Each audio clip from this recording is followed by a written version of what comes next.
এত সুন্দর একটি বাফেট রেস্টুরেন্টে এসেও আমার মনটা খারাপ পুষ্পিতা লাইফ হ্যাক্স কেন বলল? ফুড ব্লগ করতে আসা আমার যেন একটি নেশা, আর সেই ব্লগ করতে এসে এত খারাপ অভিজ্ঞতা, এত মনটা খারাপ হয়ে গেল, আর সেটাই আজকের এই ব্লগে শেয়ার করব। এত সুন্দর অ্যাম্বিয়েন্সে পুরোই বিদেশি ভাইবে করা এই রেস্টুরেন্টে ওপেনিং হয়েছিল মাত্র 1 মাস আগে, জুলাইয়ের 8 তারিখ।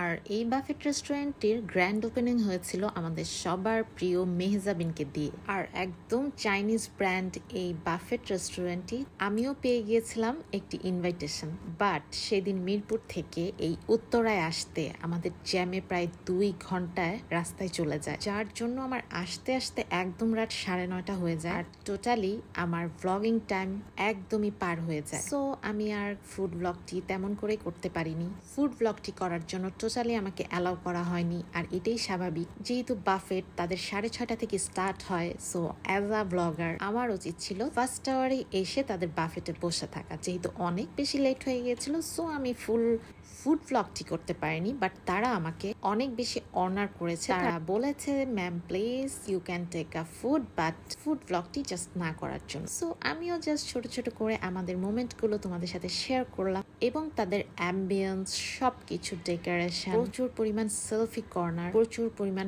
Food option, live kitchen, ice cream parlour থেকে শুরু করে তাদের ম্যানেজমেন্ট ছিল একদম organised. By the way, food ব্লগটা যখন এখন পেশা এবং নেশাতে এসে দাঁড়িয়েছে, আসলে কাজটা যখন ঠিক মতন করতে পারি না, খাওয়ার চেয়ে ফুড ব্লগিং করার ইন্টেনশনটাই অ্যাকচুয়ালি এখন বেশি কাজ করে। সো যখন ফুড ব্লগটি তোমাদের সাথে পুরোপুরি শেয়ার করতে পারলামই না, সো সেদিন অ্যাকচুয়ালি একদমই খেতে পারিনি। 2-3 রকমের জাস্ট একটু ফুড নিয়ে আমি আর তোমাদের ভাইয়া নাস্তার মতো একটু খেয়েছিলাম।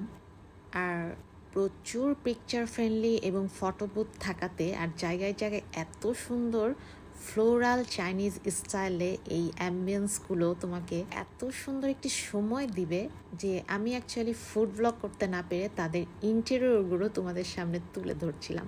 বাই দ্য ওয়ে, তোমাদের সামনে বলছি উত্তরা জমজম টাওয়ারের লিফটেড 7-এ হ্যাপি লাউঞ্জ বাফেটের কথা। তোমরা যারা একদম নতুন ভিন্নধর্মী কোনো বাফেটে আসবে ভাবছো, চটজলদি এই easy location heart of Uttara Zamzam টাওয়ারে চলে আসতে পারো এই হ্যাপি বাফেট লাউঞ্জটি ট্রাই করো। আর আমি যেহেতু অনেক খাবারই সেদিন টেস্ট করিনি, সো তোমরা যারা এখানে আসবে বা খাবে তাদের কাছে কেমন লাগলো ফুড রিভিউটি এবার তোমাদের উপরই ছেড়ে দিলাম। আমাকে অবশ্যই কমেন্ট বক্সে জানাবে।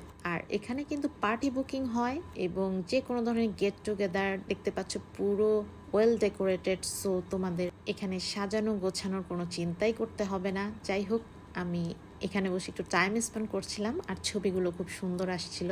লাস্টে হালকা পাতলা একটু খাওয়া দাওয়া করে নিলাম। আমি জাস্ট এক প্লেটে 1 চামচ করে 3-4 ধরনের ফুড এনেছিলাম, এখান থেকেই টেস্ট করেছি। আমার আর নেক্সট টাইম একটা ফুডও নেওয়ার ইচ্ছা হয়নি, কজ আমি লাস্ট আওয়ারে গিয়েছি, সেই রকম কোনো ফুডও পাইনি। আর ফুড ব্লগের জন্য গিয়ে ফুড ব্লগটি যেহেতু করতে পারলাম না, সো আমার খাবারের ইচ্ছাটাই চলে গিয়েছিল। তবে এখানে এত সুন্দর সুন্দর বিভিন্ন বিদেশি প্লাস্টিক বা আর্টিফিশিয়াল ফ্লাওয়ারগুলো, এত আনকমন কিছু জিনিস ছিল, সেগুলোকে আমি অনেক সুন্দর করে ভিডিওতে ধারণ করে এনেছি।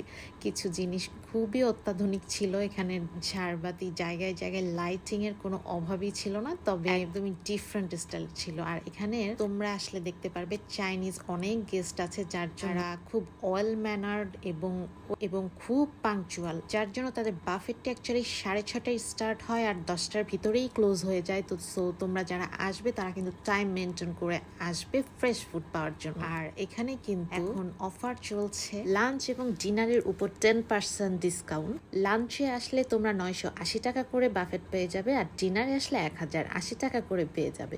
সো বাই দ্য ওয়ে, এখানে দেখলাম 3টা হুন্ডা রাখা, তার মানে বুঝতেই পারছো রাফেল ড্র চলছে তাদের। প্রত্যেক শুক্রবার এখানে রাফেল ড্র হয়ে থাকবে। সো গাইজ, নেক্সট ধামাকা দেখার জন্য কিন্তু পুষ্পিতা লাইফ হ্যাক্সের সাথে থাকতে হবে। সো লাইক, শেয়ার, ফলো করে যুক্ত হয়ে যাবে। সো আল্লাহ হাফিজ।